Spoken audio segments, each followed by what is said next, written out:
tangan saya ada kitab Haqaiqut Tasawuf, seperti yang kita sudah sampaikan di bulan yang lalu. Di sini Syekh Abdul Qadir Isa rahmatullahi taala alaih menjelaskan tentang basic dasar-dasar apa yang disebut tasawuf. Maka pada bab kedua beliau menyebutkan judul bab Al-Manhaj Al-Amali fi Tasawuf. Manhaj amali. Apa arti manhaj? Manhaj itu sistem berpikir, struktur berpikir. Manhajnya sufi itu bukan manhaj kalam, berbicara nawari, teoritis, tidak. Tapi manhajnya amali, praktek. Apa saja itu? Ada 8. Pertama, suhbah, berguru, nggak banyak teori, langsung berguru. Yang kedua, siapakah orang yang layak dijadikan guru? Disebut al-waris al-Muhammadi. Yang ketiga, akhdul ahad, kontrak belajar dengan guru. Kemudian al-ilm, ilmu mengenai apa yang diamalkan dari guru. Ada mujahadatun nafs, nah ini sangat penting sekali. Mujahadah, latihan untuk mengendalikan nafs, sisi keegoan kita. Nafs tidak mungkin kita bunuh kecuali dengan kematian. Maka selama hayat kita masih ada pada badan ini, kita tidak boleh membunuh nafs, jiwa, ego. Tapi yang ada adalah mengendalikannya. Pengendalian nafs mesti dilakukan dengan cara membimbingnya, melatihnya. Maka orang yang tidak pernah melatih nafsnya akan senantiasa menjadi sibaiyah, menjadi karakter yang sangat buas, karakter yang disebut bahimiyah, karakter yang kita artikan sebagai karakter binatang ternak. Yang keenam yaitu az-zikr, praktek zikir. Lalu yang ketujuh, muzakarah, bermuzakarah dengan para ikhwan, bertanya kepada guru. Dan yang kedelapan, berkhalwat, menyepikan diri bersama Allah subhanahu wa ta'ala. Baik, kita masuk ke pilar yang pertama, yaitu suhbah. Suhbah dari bahasa Arab, ya, sahiba yashabu, suhbatan, berarti persahabatan. Persahabatan hakiki adalah persahabatan yang membuat karakter sahabat itu mempengaruhi jiwa kita. Maka al-mar'u ala dini khalilih, begitu dalam hadis Abu Daud. Seseorang itu karakternya akan sama seperti karakter sahabatnya. Jadi jika bertanya tentang seseorang, jangan tanya tentang dia, tanyalah komunitasnya, tanyalah dengan siapa dia berkawan, tanyalah dengan siapa gurunya. Kata suhbah sudah menjadi bahasa Indonesia, yaitu sahabat. Namun sahabat dalam bahasa Indonesia lebih kepada teman. Tapi suhbah dalam bahasa tasawuf bisa berarti berguru, bisa juga berarti berteman. Suhbah ini, teman-teman makan Allah, lis-suhbati atharan amiqan. Begitu kata Syekh Abdul Qadir Isa. Suhbah itu mempunyai pengaruh yang luar biasa kepada syakhsiyatul mar'i wa akhlaqihi wa sulukihi, kepada pembentukan sosok kepribadian seorang murid, akhlaknya, cara berbicaranya, cara kajiannya. Kenapa ada orang yang sudah hijrah, sudah mau tobat, tetapi kata-katanya justru lebih kasar daripada orang yang tidak hijrah? Ketika ada orang yang berbeda dengannya, dia menyerang orang tersebut dengan kata-kata, bahkan kata-kata itu diperkuat dengan ayat-ayat. Jadi dia punya karakter emosi buas, lalu dicari pembenarannya dari Al-Quran. Cuma karena dia berbeda. Dulu berbeda kepentingan dalam kepentingan duniawi. Sekarang karakter itu belum dijinakkan. Ketika dia bertemu ilmu agama, diambillah ilmu agama untuk membenarkan keegoisan dalam dirinya, karakter-karakter buruk di dalam jiwanya. Jadi kenapa ada orang hijrah, bahkan mungkin sudah menjadi guru, karakternya tidak berubah, sudah menjadi ustadz, tapi masih suka kemudian berkata-kata kasar. Perlu diketahui, syaitan itu tidak pernah berkata kasar. Syaitan itu menggoda, syaitan itu merayu. Mungkinkah orang yang merayu berkata-kata yang kasar?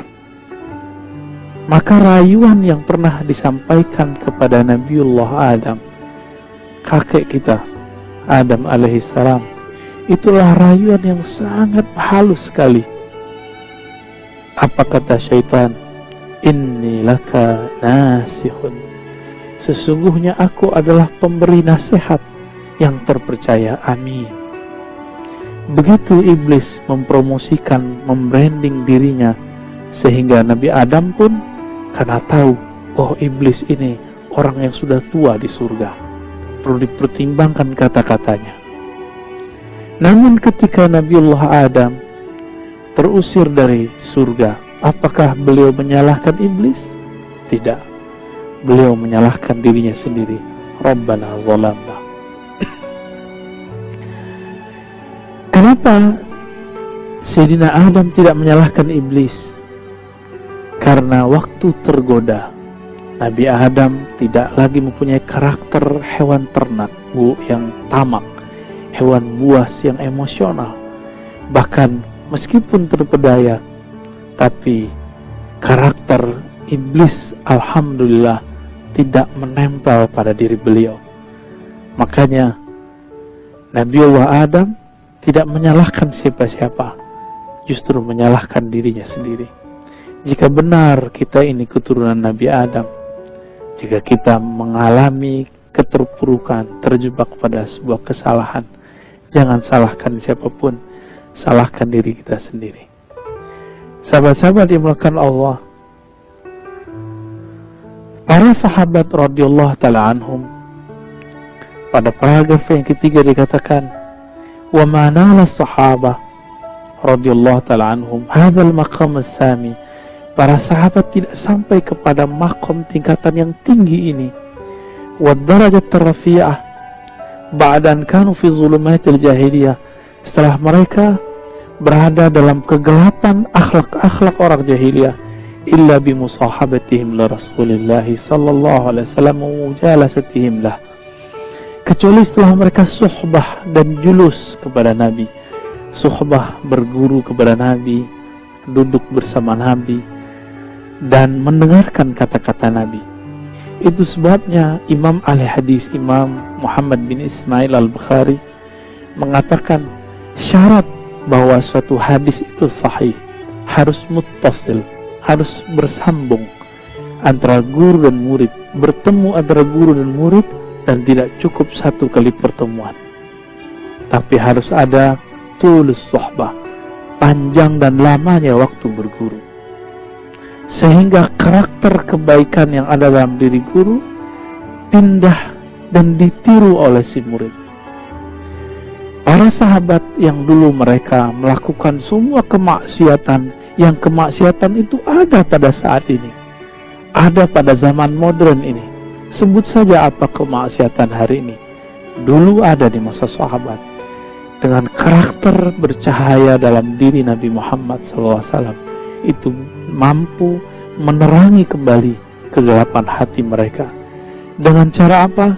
Dengan cara mereka hadir bersama Nabi, hadir di majelis Nabi, mengikuti akhlak-akhlak Nabi, melihat hari-hari Nabi. Jadi sangat sederhana, bukan dengan cara kuliah di kampus 4 tahun, S2 2 tahun, 3 tahun, atau S3 4 tahun, tidak. Tapi dengan cara mengikuti hari-hari Nabi SAW. Lalu akhlak Nabi yang ada pada sahabat itu diambil oleh tabi'in. Disebut tabi'in artinya orang yang mengikuti, taba'a, orang yang mengikuti baginda Nabi SAW melalui sahabat. Kenapa para tabi'in tidak langsung mengatakan, gak usah ikut sahabat, langsung saja kepada Rasul? Tidak. Mereka meyakini Rasulullah masih hidup di alam yang lain, tapi secara akhlak mesti berguru ke muridnya Rasulullah. Begitulah tabi'ut tabi'in, generasi setelahnya. Tapi kenapa ada hari ini orang mengatakan tidak usah ikut guru, langsung saja kepada Allah dan Rasulnya? Apakah kita ini seorang Rasul sehingga bisa langsung meminta kepada Allah, sehingga langsung bisa berkomunikasi dengan Allah? Jika memang antum sudah sanggup langsung berkomunikasi kepada Allah, silakan. Bahkan tidak perlu dengan Rasul, langsung saja kepada Allah, mungkin menjadi Rasul yang baru. Tapi itu mustahil. Nabi mengatakan, la nabiyya ba'di, tidak nabi setelahku. Berarti jika ingin berkoneksi kepada Allah Subhanahu wa Ta'ala, kita mesti melatih Nabi Muhammad sallallahu alaihi wasallam. Nabi Muhammad secara fisik sudah masuk ke alam lain, maka kita mesti bertemu dengan orang yang pernah bersahabat dengan beliau. Mereka pun sudah wafat, maka digantikan generasi setelahnya. Sampai hari ini mereka masih ada. Mereka yang disebut dengan Al-Warras atau Al-Wurras Al-Muhammadi, para pewaris Nabi Muhammad sallallahu alaihi wasallam. Dan ini sahabat-sahabat melakukan Allah dikatakan di halaman 42-nya, khalidah khalidah ila qiyamis sa'ah, ini akan kekal sampai hari kiamat. Fa inna li Rasulillah sallam wurrasan minal ulama'il arifin. Kenapa? Inilah perbedaan umat Muhammad dengan umat selainnya. Umat Nabi Muhammad mempunyai pewaris-pewaris yang bersanad, bersilsilah sampai akhir zaman. Mereka lah orang-orang yang arifina billah, yang mengenal Allah, bukan sekedar mengenal kitab-kitab, bukan sekedar yang mampu berdiskusi, tapi mereka adalah orang-orang yang mewarisi cahaya dari qalbu Nabi Muhammad sallallahu alaihi wasallam. Ya. Jadi mereka tidak hanya mewarisi gelar, maka tidaklah penting gelar doktor, gelar MA, gelar LC, gelar sarjana, jika itu cuma membuat orang pintar berbicara, tapi tidak berpintar dalam bersuhbah, tidak pintar dalam berakhlak. Maka sahabat-sahabat dulu di masa Rasulullah, yaktabisuna min nurih, mereka mengambil cahaya itu dari Nabi Muhammad SAW, lalu diwariskan ke orang setelahnya. Inilah yang Nabi katakan, tuba liman ra'ani wa amana bi, beruntung mendapatkan cahaya siapapun yang melihatku, beruntung ya dan beriman kepadaku, beruntung juga siapa yang menjadi murid mereka, lalu murid mereka dan murid-murid terus sampai kemudian sampai akhir zaman. Alhamdulillah, Allah izinkan kita berguru kepada orang-orang yang mempunyai silsilah keilmuan kepada baginda Nabi Muhammad sallallahu alaihi wasallam. Dan ini teman-teman yang dimuliakan Allah, tidaklah dapat diperoleh dengan sekedar membaca kitab, dengan sekedar hanya membaca Quran sendiri. Bukan berarti kita melarang orang baca kitab, bukan berarti kita melarang orang baca Quran. Suatu kali Ubay ibn Ka'ab dalam halaman 45 diceritakan bahwa beliau melihat di masjid dan mendengar ada orang baca ayat Al-Quran yang berbeda dengan yang dia dengar dari Nabi Muhammad SAW. Kisah ini kan berulang kembali ketika kita melihat di masjid ada orang beramal berbeda dengan cara amalan yang kita terima dari guru kita atau ustadz yang kita anggap ustadz ahli sunnah, ustadz sunnah, ustadz anti bid'ah, Apa yang terjadi? Kita ingin mengingkarinya. Tapi dulu karena Rasulullah masih hidup, maka orang ini diseret dibawa kepada Nabi. Ini juga terjadi pada Sayyidina Umar. Sayyidina Ubay juga sama. Ketika datang kepada Rasulullah, Rasulullah tidak langsung menghakimi apa yang dilakukan oleh Nabi. Nabi kemudian mengatakan kepada mereka berdua, kamu bacakan apa yang kamu hafal dari Quran. Kamu juga bacakan. Mereka masing-masing membacalah. Apa kata Nabi? Anda dua-duanya benar. Artinya teman-teman, sahabat-sahabat melakukan Allah, kebenaran mutlak milik Allah, tapi jalan mencapai kebenaran lebih daripada satu. Kebenaran mutlak hanya satu, tapi jalan mencapai kebenaran lebih dari satu. Maka jangan pernah memonopoli kebenaran yang hanya itu milik Allah Subhanahu wa ta'ala. Maka Rasulullah kemudian menepuk dada Ubay. Apa kata Ubay? Qad ghasyani darbun fi sadri. Ya. Ketika Nabi menepuk dadaku, maka seakan-akan dadanya bergetar, diliputi sesuatu, ya. Ka'ani anzuru ila Allah, sampai akhir hadis. Seakan aku melihat kepada Allah Subhanahu wa ta'ala. Maka beliau Syekh Abdul Qadir Isa mengatakan, ya, wa min huna, di halaman 44-nya jika muncul senang, yatabayyan khata'u man yazun annahu yastati'u bi nafsihi ay yu'alija bi amradih ay yu'alija amradah al-qalbiyah. Maka kelirulah orang yang beranggapan bahwa dirinya sanggup mengobati dirinya sendiri. Dirinya sanggup mengobati penyakit-penyakit kolbunya. Dan ini, teks ini dicetakkan awal-awal disalahfahami oleh pembaca, bahkan dipotong oleh mereka. Mungkin setelah ini juga ada yang memotong video kita, ya. Apa kata beliau? Keliru juga orang yang mengira ayatakhallasa min ilalihin nafsiyah, dia sanggup terbebas dari penyakit-penyakit keegoan bimujarrad qiraatil Quran, dengan hanya membaca Al-Quran. Syekh Abdul Qadir Isa pada bagian footnote-nya mengatakan, kalimat aku ini disalahfahami oleh orang-orang yang berprasangka buruk. Mereka mengira saya melarang orang baca Quran, menghina orang baca Quran.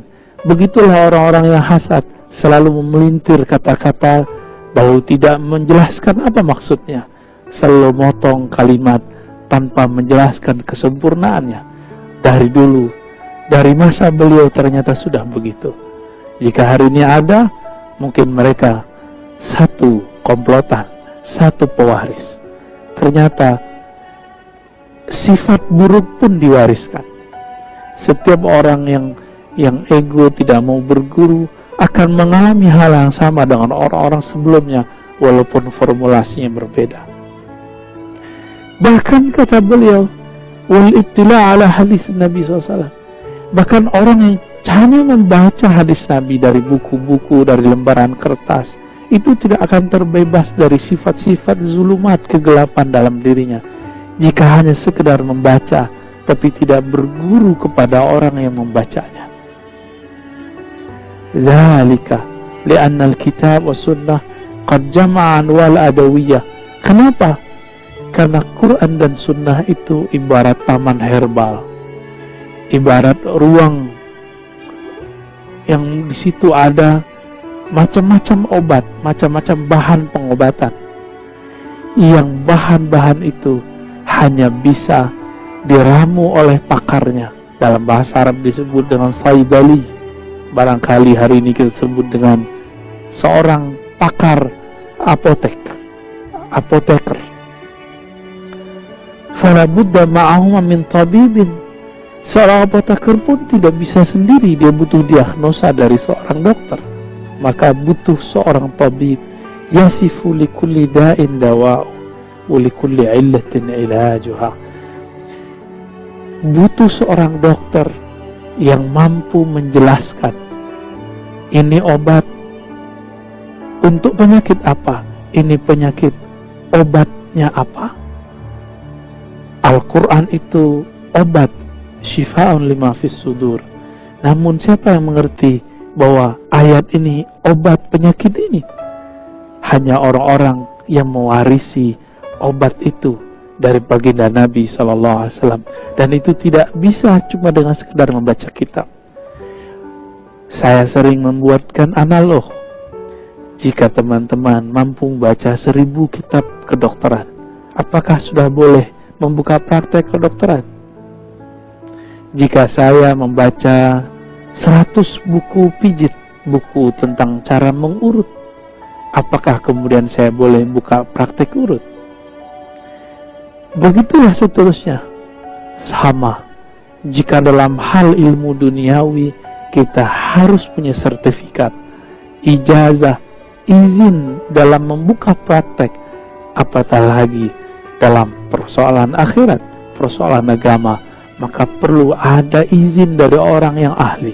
Fas'alu ahla dzikri in kuntum la ta'lamun. Maka bertanyalah, minta izinlah kepada ahlinya jika engkau tidak mengetahui. Lalu dari kisah Sayyidina Ubay tadi, Syekh Abdul Qadir Isa mengatakan, "Walihada lam yastati ashabu Rasulillah sallallahu alaihi wasallam ayutabbibu nufusahum bimujarrad qiraatil Quran." Inilah istinbat, inilah penggalian hukum yang luar biasa dari seorang yang mengerti rahasia-rahasia hadis. Apa kata beliau? Berdasarkan kisah Ubay dan Umar yang menghakimi sahabat yang berbeda dengannya, ternyata kemudian diluruskan dan diobati oleh Rasulullah. Ini bukti hatta sahabat Nabi tidak sanggup mengobati dirinya sendiri, apalagi saya, apalagi kita. Walakinnahum lazamu mustashfa Rasulillah. Ini bahasa majazi. Lalu mereka bermulazamah. Apa arti mulazamah? Membersamai, mengikuti, atau menginapkan diri mereka pada rumah sakit Rasulullah SAW. Mustashfa. Tapi ini bahasa majazi. Fakana huwal muzakki lahum wal musharrif ala tarbiyatihim wal musyrif ala tarbiyatihim. Maka Rasulullah sallallahu alaihi wasallam yang kemudian membersihkan kotoran-kotoran di kalbu mereka, membimbing rohani mereka. Inilah yang disebut at-tabib ar-ruhi, guru yang menjadi obat penyakit-penyakit rohani. Inilah makna surat Al-Jumu'ah yang biasa kita baca, huwallazi ba'atsa fil ummiyina rasulan minhum.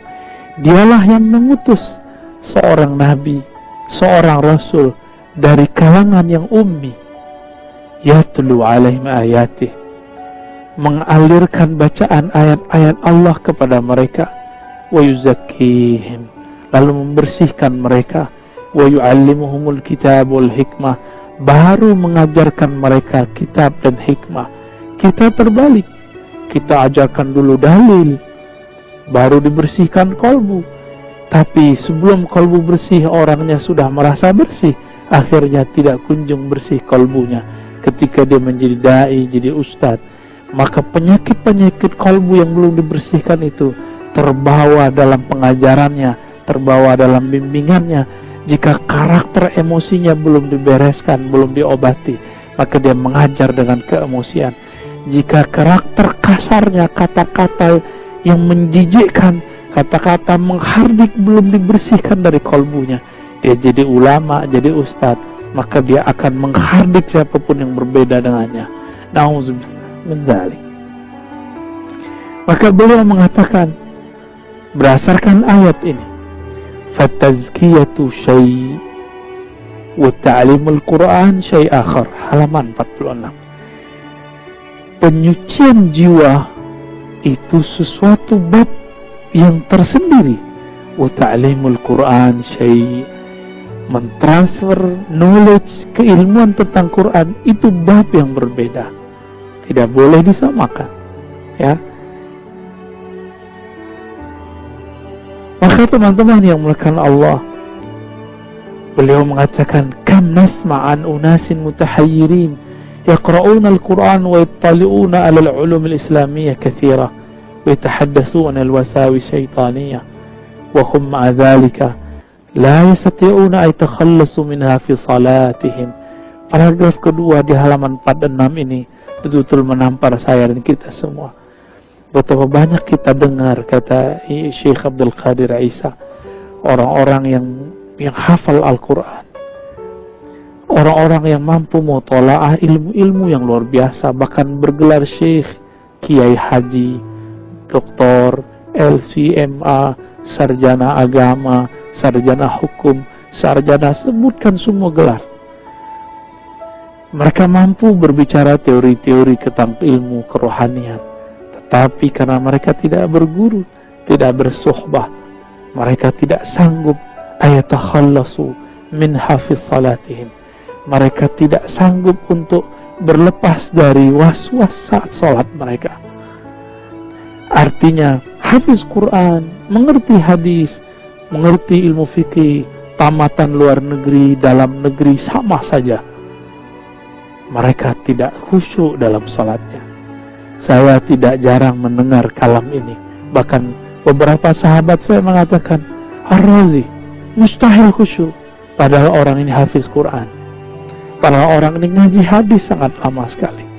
Apa yang salah? Khusyuk bukanlah sesuatu yang dapat dibaca dari buku. Khusyuk itu adalah ahwal rohani yang mesti ditimba dari ahli rohani.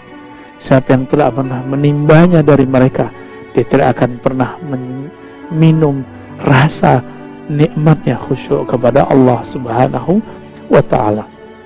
Orang yang membaca tentang nikmatnya menikah dari buku, dia membaca 1000 buku, mendengarkan 1000 podcast tentang pernikahan, ikut training 100 kali training pernikahan, tapi dia tidak pernah menikah. Dia tidak akan merasakan indahnya menikah. Lebih kurang seperti itu analognya yang dapat kita katakan. Fa idza sabata fi tibbil hadis anna al-insan la yastati' an yutabbiba nafsahu bi nafsihi wa la qara'a kutub at-tibb. Jika memang benar demikian, dalam ilmu kedokteran modern, seseorang pun tidak sanggup mengobati diri sendiri walaupun dia membaca buku-buku dokteran, ya. Balabudallahu min tabibin yakshifu khafaya ilali. Dia mesti punya guru, punya dokter, punya terapis yang bisa nanti mengetahui masalah di badannya. Begitulah dalam perkara qalbiyah, dia mesti ketemu al-tabib al-muzakki, orang-orang yang dapat menyembuhkan kalbunya. Maka teman-teman yang melakukan Allah, jika saya sadar badan saya tidak sehat, saya datang kepada dokter. Betapa tidak adilnya kita semua. Salat tidak khusyuk, berarti kalbu berpenyakit. Ada orang berbeda dengan kita, lalu kita benci dan kita ingin menyerangnya, anti kritik. Ini tanda kalbu kita berpenyakit. Lalu kita tidak datang kepada dokternya, dokter rohani. Betapa tidak adilnya orang-orang seperti ini. Maka orang ini kemudian tidak dicintai oleh Allah. Dia tetap berpenyakit hatinya sampai nanti ketika hayatnya berpisah dari badannya. Itu yang disebut su'ul khatimah. Sahabat-sahabat karena Allah, jika seorang dokter tidak mungkin dengan membaca buku atau nonton TV, harus dia kemudian mendapatkan sertifikat izin daripada institusi resmi yang mengatakan kamu jadi dokter dengan sumpah seorang dokter setelah kuliah 4 tahun 5 tahun lalu kemudian praktek kedokteran. Apalagi dalam ilmu kerohanian, maka ada masa berguru, ada masa praktek, baru kemudian diizinkan oleh sang guru untuk mengajarkan bagaimana cara membersihkan kalbu. Begitulah ilmu-ilmu ini bisa dianalogkan Inilah penjelasan Syekh Abdul Qadir Isa mengikuti manhaj Imam Abu Hamid Al-Ghazali, sahib Ihya Ulumuddin dan Munqidh minad Dhalal. Sahabat-sahabat makan Allah, di sini dikatakan juga, ya, maka tidak mungkin melakukan penyucian jiwa kecuali ala yadi mursyidin kamilin ma'zunin bil irsyad. Tidak mungkin kecuali dibimbing oleh seorang mursyid. Mursyid itu sama artinya dengan murabbi. Mursyid itu sama artinya dengan seorang trainer atau seorang yang mampu kemudian menjadi mentor rohani kita. Kamil di situ bukan berarti sempurna, tiada celah.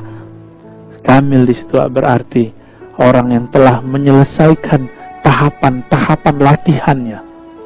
Ma'zun, lalu dapat sertifikasi dari gurunya yang disebut dalam keilmuan kita ijazah. Bil irsyad, izin untuk apa? Bukan sekedar mengamalkan zikir. Maka ijazah itu secara umum ada ijazah mengamalkan zikir, ada ijazah mengajarkan zikir, ada ijazah membimbing para pezikir. Sahabat-sahabat yang makan Allah, ijazah tersebut diwariskan dari masa ke masa. Dulu ada yang dengan lisan, kemudian karena zaman berubah, orang butuh bukti, maka sekarang ditulis dalam lembaran-lembaran kertas.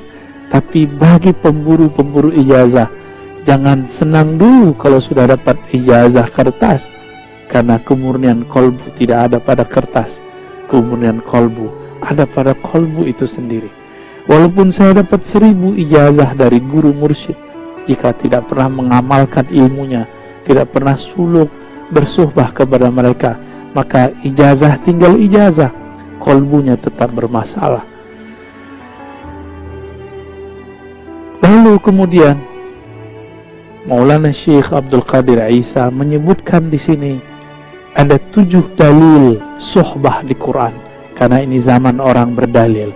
Silakan dilihat surah Al-Ahzab ayat 23, Al-Kahf ayat 28, kemudian Luqman ayat 15, Furqan ayat 27 sampai 29, kemudian Zukhruf ayat 67, Al-Furqan ayat 59, dan begitu juga kisah Nabiullah Khidir dan Nabi Musa, Al-Kahf, surah Al-Kahfi ayat 66 sampai 67. Sahabat-sahabat yang makan Allah, pendek cerita, 7 dalil itu ada pada dalil yang ke-7. Sayyidina Musa sudah jadi nabi. Coba bayangkan, seorang rasul, seorang nabi bisa berkalam-kalam dengan Allah, tapi masih butuh seorang guru. Adakah di antara kita yang lebih mulia daripada Nabi Musa? Para sufi, para ahli tasawuf dituduh, difitnah oleh dajjal-dajjal zaman sekarang. Dajjal-dajjal teri yang mengatakan bahwa sufi meyakini wali lebih tinggi dari para nabi.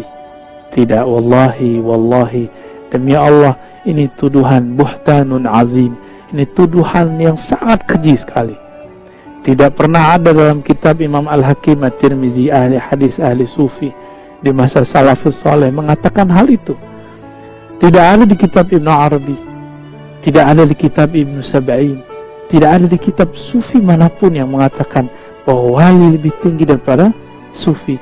Semua itu adalah karena gagal baca, tidak bersuhbah kepada ahlinya, hanya membaca 1 lembar lalu tidak mengikuti lembaran berikutnya. Sahabat-sahabat karena Allah, Nabi Musa ditanya oleh seseorang, adakah orang yang lebih alim darimu wahai Musa? Dia menjawab tidak. Maka Allah tegur agar masih berguru kepada Nabiullah Khidir Balya ibn Mulkat. Seorang nabi, seorang rasul masih berguru. Kita siapa? Antum siapa? Saya siapa? Anda siapa? Jika kita sudah mengenal diri kita, pasti kita akan mencari guru yang akan membimbing kita kepada Allah SWT.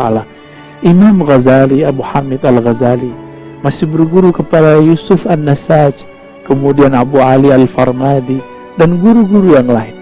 Imam Ghazali hafal ribuan hadis.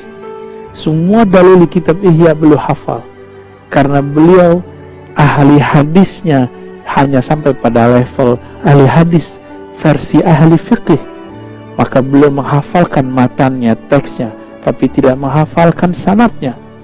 Berbeda dengan Ibnu Jauzi yang mengkritisi Imam Ghazali, hafal sanad dan matannya. Tapi zaman hari ini cuma mengajarkan arba'in 42 hadis disebut Ustaz Sunnah.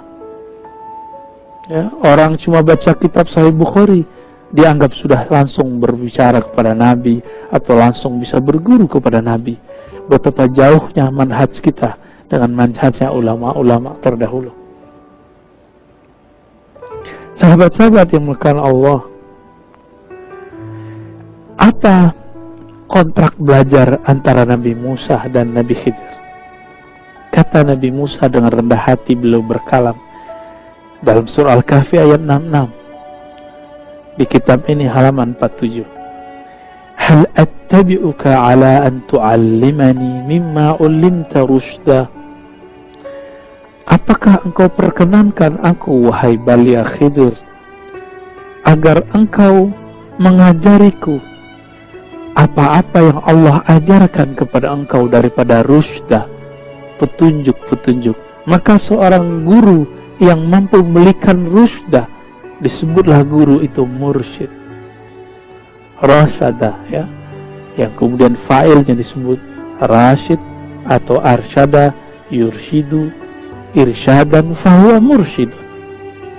Mursyidnya Nabi Musa adalah Nabiullah Khidir alaihissalam. Maka gelarnya Nabiullah Khidir Syekhul Anbiya wa Syekhul Awliya. Syekhul Anbiya siwa Muhammadin, Syekhul Awliya kullihim. Guru para nabi selain Nabi Muhammad, gurunya para wali, semuanya wali-wali yang tinggi. Berkata Nabiullah Khidir alaihissalam, innaka lan tastati'a ma'iya sabar. Kamu tidak akan sanggup bersamaku untuk sabar. Zaman sekarang orang-orang yang tidak memahami bab ini kemudian menuduh Nabi Khidir masih sudah mati dan wafat. Teman-teman, hitunglah kapan Zulkarnain hidup, lalu hitunglah jaraknya dengan Nabi Musa. Jika kita menghitung umur manusia biasa, tentu beliau sudah tidak bertemu dengan Nabi Musa. Nabi Musa tidak bertemu dengan beliau karena sudah mati. Zulkarnain sudah mati, tapi Nabiullah Khidir masih bisa ditemui oleh Nabi Musa.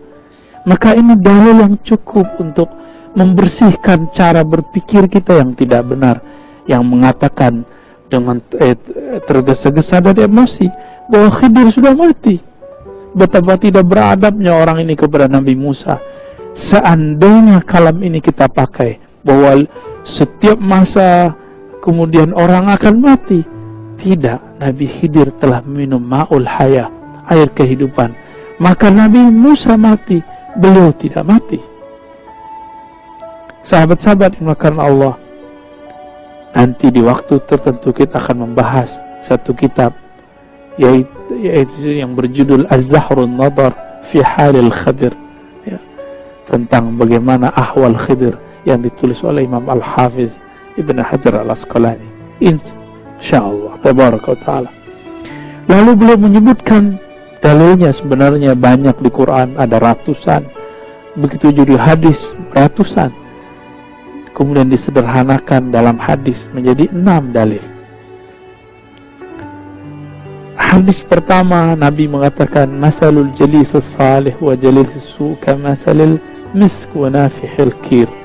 Ya, orang yang punya teman yang baik dan yang tidak baik seperti berteman dengan penjual parfum, yang satu lagi ahli besi, tukang besi. Walaupun tidak ikut menjual, tapi ikut harum. Walaupun tidak ikut melakukan apapun terhadap besi, tidak pandai besi, jika kita mendekat pasti ada bau logam menempel di badan. Maka sahabat-sahabat karena Allah, kita adalah sahabat kita.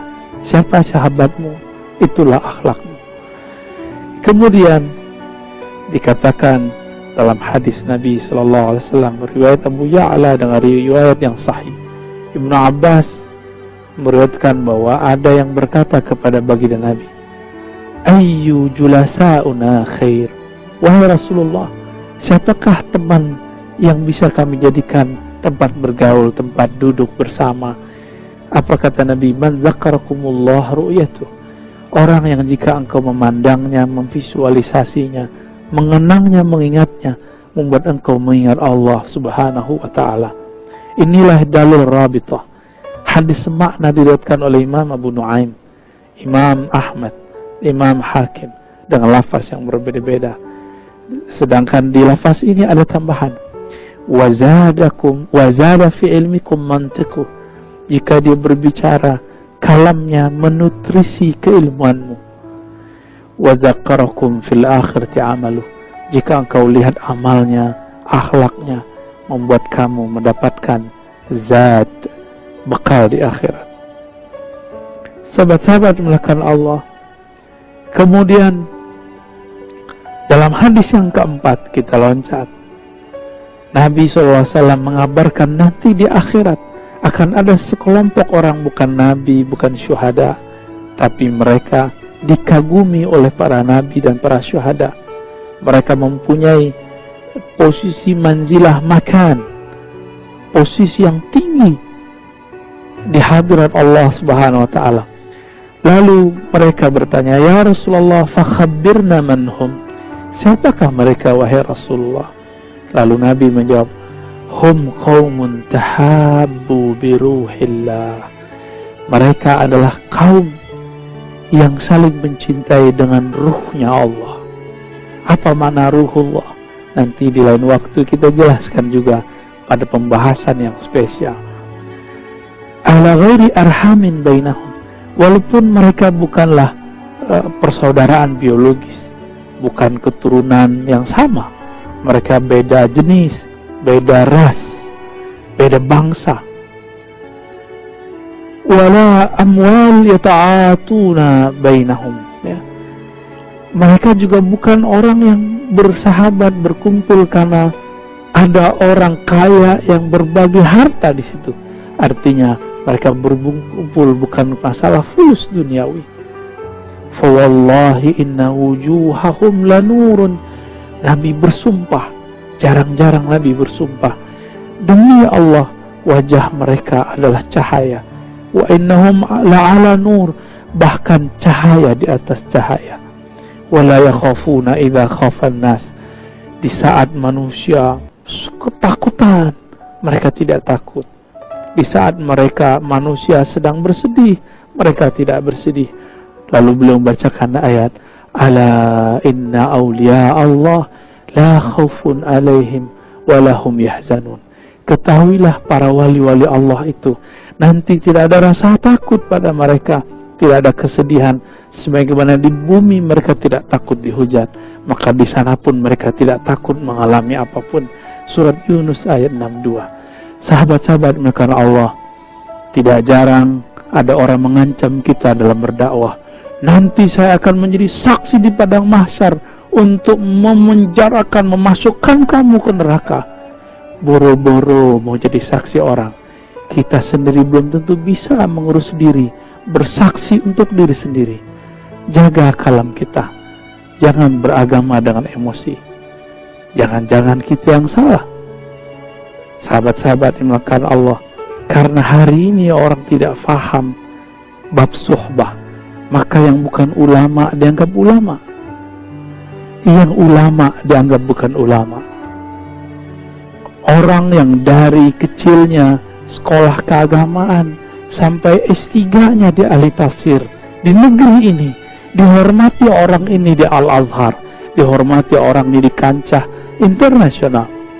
Tapi di negerinya sendiri dihujat, dituduh Syiah, dituduh liberal, dituduh cuma karena ada satu perbedaan-perbedaan yang perbedaan itu sudah dimaklumi oleh ahli ilmu.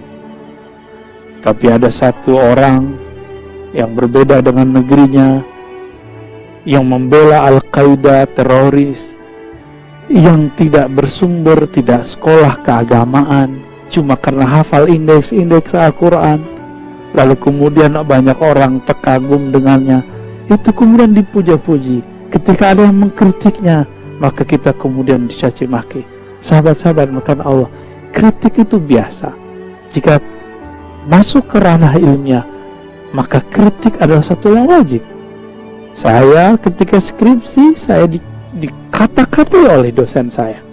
Ketika S2 tesis lebih gila lagi. Ketika S3 lebih dahsyat lagi. Bahkan dikata-katai, kamu nih bodoh, tulis apa? Itu biasa. Dan itu tidak membuat kita kemudian dendam kepada orang. Namun orang beragama hari ini beragama dengan emosinya. Mungkin pada awalnya dia seorang yang emosional. Ketika memakai baju agama, emosinya kemudian dicari pembenaran dari ayat-ayat Al-Quran. Maka kami mengimbau diri kami sendiri dan kita semua, hati-hati dalam bersahabat, hati-hati dalam bersuhbah, bermanhaj. Jangan salah berguru, jangan salah berkomunitas. Sahabat-sahabat yang melakukan Allah, beliau menyebutkan di sini beberapa hadis. Lalu ada satu kisah yang paling gampang, jalan pintas menuju Allah. Abu Dzar Al-Ghifari datang kepada Nabi, lalu mengatakan, ya Rasulullah, ar-rajul yuhibbul qawm wa la yastati' ya'mal amalahum. Ada orang, wahai Rasulullah, maksudnya diri sendiri, mencintai seseorang tapi tidak sanggup mengikuti amalannya. Apa kata Nabi? Nabi faham maksud Abu Dzar. Abu Dzar ini dari Bani Ghifar, kalamnya halus, tidak berani berbicara secara terbuka. Mereka orang-orang yang educate. Di zaman orang-orang Mekah saat itu sudah menyembah berhala, mereka masih menyembah Allah dalam agama yang hanif. Apa kata Nabi? Anta wa Abu Dzar.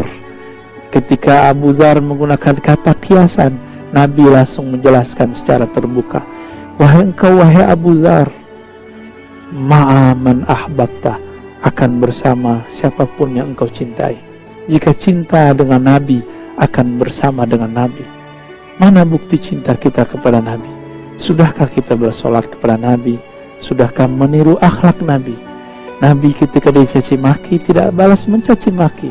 Ketika beliau dilempari oleh orang-orang Taif dengan lemparan yang menyakitkan dan menghinakan, beliau tidak membalas dengan doa sumpah serapah, hadakallah, saya akan jadi saksi engkau nanti di akhirat. Tidak. Ya, cari makan. Tidak. Nggak ada kalam-kalam begitu. Ya, bahkan tidak ada kalam anjing, kalam monyet, kalam binatang-binatang. Teman-teman, jika kolbu kita di dalamnya masih ada kebun binatang, maka yang keluar nanti nama-nama binatang. Jika di dalam kolbu ini ada kekotoran seperti WC, maka yang keluar nanti sumpah serapah yang jorok seperti yang ada di tempat buang air. Maka orang-orang seperti ini wajib dibersihkan. Maka sahabat-sahabat yang mendapatkan sahabat atau musuh seperti ini, jangan membalas. Orang ini masih perlu diobati. Suatu kali Hanzalah dan Abu Bakar bertemu di jalan. Apa kata Abu Bakar? Kaifa anta ya Hanzalah? Ada apa dengan wajahmu wahai Hanzalah? Berarti di zaman Rasulullah, para sahabat pun mengalami kegoncangan. Jangan dikira sahabat itu langsung sempurna. Mereka mengalami proses-proses juga. Mereka tidak kemudian cukup baca buku atau nonton YouTube atau ikut Zoom semata atau baca lembaran-lembaran terjemahan, tidak. Mereka kemudian mengadu berguru kepada Nabi. Bertemulah dua orang ini di tengah jalan. Apa kata Hanzalah? Nafaqah Hanzalah. Hari ini Hanzalah telah munafik, wahai Abu Bakar. Qala subhanallah, ma taqul? Apa maksudmu wahai Hanzalah? Ya. Lalu dia menjawab, nakunu ma inda Rasulillah yudzakkiruna bil jannati wan nar ka'anna ra'ya 'ainin. Ketika Nabi mengajari kami tentang surga neraka, seakan-akan kami langsung memandang surga neraka. Ini yang kita sebut kasyaf. Beberapa orang kita diceritakan surga neraka, Allah perlihatkan dalam alam rohaninya tentang surga neraka. Ada orang yang tidak, dia cukup dengan tasdik dan percaya. Tapi kasyaf bukanlah jaminan orang ini selalu benar. Inilah Hanzalah. Dia kemudian merasa dirinya tidak benar ketika keluar, pulang ke rumahnya. Afasana al-azwaj wal aulad wal dayat nasina kathiran. Ketika kami kemudian pulang ke rumah, ketemu pasangan, anak, ketemu aktivitas, apalagi zaman sekarang ketemu gadget, smartphone, ketemu game, ketemu semuanya. Apa kata beliau? Nasina kathiran. Kami lupa banyak hal. Saya tidak tahu teman-teman apa yang dikatakan Abu Bakar dan Hanzalah seandainya mereka hidup di zaman kita, lalu beliau berdua melihat aktivitas kita ketika pulang. Kita lebih sedang buka YouTube, nonton film-film Korea kah, tidak dilarang berhibur diri. Tapi jika waktu kita menghibur diri dalam sifat duniawi lebih banyak daripada ukhrawi, maka inilah yang dikatakan oleh Hanzalah. Hanzalah menuduh dirinya munafik, tidak menuduh orang munafik. Inilah sahabat Nabi, tidak pernah mengatakan dirinya munafik, tapi dia mengatakan nafaq Hanzalah, Hanzalah lah yang munafik. Kata Abu Bakar, wallah saya juga begitu. Ternyata Abu Bakar menemukan hal yang sama dengan Hanzalah. Selevel Abu Bakar merasakan hal yang sama, apalagi saya. Saya juga yakin teman-teman sahabat merasakan yang sama. Kemudian datanglah mereka kepada Rasulullah. Lalu Rasulullah mendengar kalam Hanzalah. Apa kata Hanzalah? Nafaqah Hanzalah ya Rasulullah. Hanzalah munafik wahai Rasulullah. Lalu disebutkan, dilaporkanlah persoalan yang tadi. Apa kata Nabi? Nabi nggak bilang ke ente munafik, ente kacau, enggak. Nabi mengatakan, walladzi nafsi biyadi, demi zatku, demi jiwaku yang ada dalam genggamannya. Lau tadumuna ala ma kuntakununa indi fi dzikri wa fi dzikri la safatkumul malaikah ala furusikum wa fi turukikum. Walakin ya Hanzalah sa'a wa sa'a. Nabi mengatakan, lau tadumun, seandainya kamu berpegang teguh, membawa rasa kerinduan surga, rasa bersamaku ke rumahmu. Ini yang kita sebut rabitah. Rabitatul syekh, rabitatul kubur, rabitatul akhirah. Mengikatkan hati dengan guru, mengikatkan hati dengan akhirat. Lalu mengikatkan hati fi zikri, dengan zikrullah, maka malaikat-malaikat akan datang menyalami kalian, baik furusikum, di atas tempat tidur kalian, dan di jalan kalian. Apa maksudnya? Dua tempat ini teman-teman adalah dua tempat yang paling mudah orang lalai. Kita lalai saat kita tidur di kasur-kasur kita, di ranjang-ranjang kita. Kita lalai saat kita di jalan, karena mata kita jelalatan. Kita melihat hal yang indah-indah menurut diri yang fisik. Tapi Nabi mengatakan apa? Kalau kamu bisa istiqomah membawa rasa ini ke rumahmu, ke tempat bekerjamu, ke tempat manapun engkau pergi, maka malaikat akan menyalamimu. Maka beberapa sahabat merasa dihadiri oleh malaikat-malaikat Allah. Begitu juga yang kita saksikan dari sahabat-sahabat kita yang Allah bukakan hatinya di saat zikir, di saat membaca Al-Quran. Dia mengalami hal yang sama dengan para sahabat. Tapi Nabi mengatakan, ya Hanzalah, walakin ya Hanzalah, sa'ah, bertahap hai Hanzalah, sedikit demi sedikit wahai Hanzalah. Jangan langsung kemudian instan. Inilah disebut suhbah, berguru, mengamalkan pelan-pelan. Maka Nabi ketika bertemu peminum khamar, Nabi gak bilang, kamu jangan minum khamar. Tapi kemudian turun ayat menjelaskan bahwa manfaat khamar tidak lebih besar daripada mudaratnya. dibiarkan dulu. Tidak langsung mengatakan khamar haram. Oh ini haram, ini bid'ah. Ini bukan tariqahnya Nabi, bukan manhajnya Nabi Muhammad SAW. Itulah mursyid rohani. Lalu turunlah kemudian di masa berikut ketika ada kasus. Apa kata Allah? Bahwa dosanya akibat dari meminumnya lebih berbahaya daripada tidak meminumnya. Lalu terakhir ketika ada kasus berikut, mereka sholat, lalu ayatnya berganti lafaz, baru kemudian dilarang sholat, lalu kemudian baru diharamkan. Maka sahabat-sahabat yang dimuliakan Allah, begitulah cara Nabi mendidik. Mulailah kenalkan seseorang kepada Allah, lalu ajarkan pelan-pelan membersihkan dirinya. Dulu seorang ulama, pendiri Institut Ilmu Al-Quran dan PTIQ, ya, dua lembaga besar di Indonesia ini, yang S1, S2, S3-nya, yang sekarang saya mengajar di salah satu lembaganya, bernama Syekh Kiai Haji Ibrahim Hussein. Beliau mempunyai tradisi seperti kiai kebanyakan di Pulau Jawa, di Nusantara ini, yaitu syurbud dukhan, mengkonsumsi rokok. Lalu beliau sakit, datang kepada dokter. Dokternya mengatakan berhenti. Karena beliau menghargai ilmu seorang dokter ini, maka beliau berhentilah secara mendadak, tidak bertahap. Apa yang terjadi? Sakitnya bertambah parah, badannya bertambah lemah, nafsu makannya tidak ada, wajahnya terlihat lesu, tubuhnya lunglai.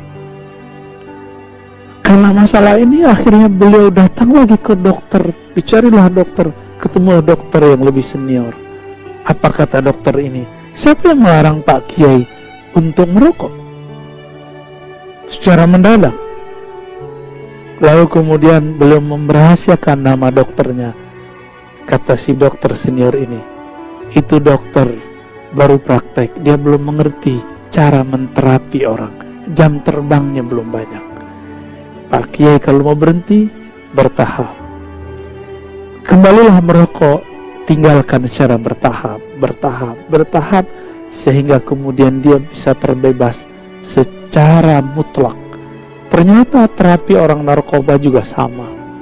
Terapi orang-orang kecanduan minum juga sama. Terapi orang yang terkena penyakit maksiat juga sama. Sahabat-sahabat kepada Allah, itulah seni seorang guru dalam mentazkiyah qalbu murid-muridnya. Maka di sini di halaman 50 sampai akhir bab, beliau menjelaskan tentang kalam-kalam ulama mengenai pentingnya berguru.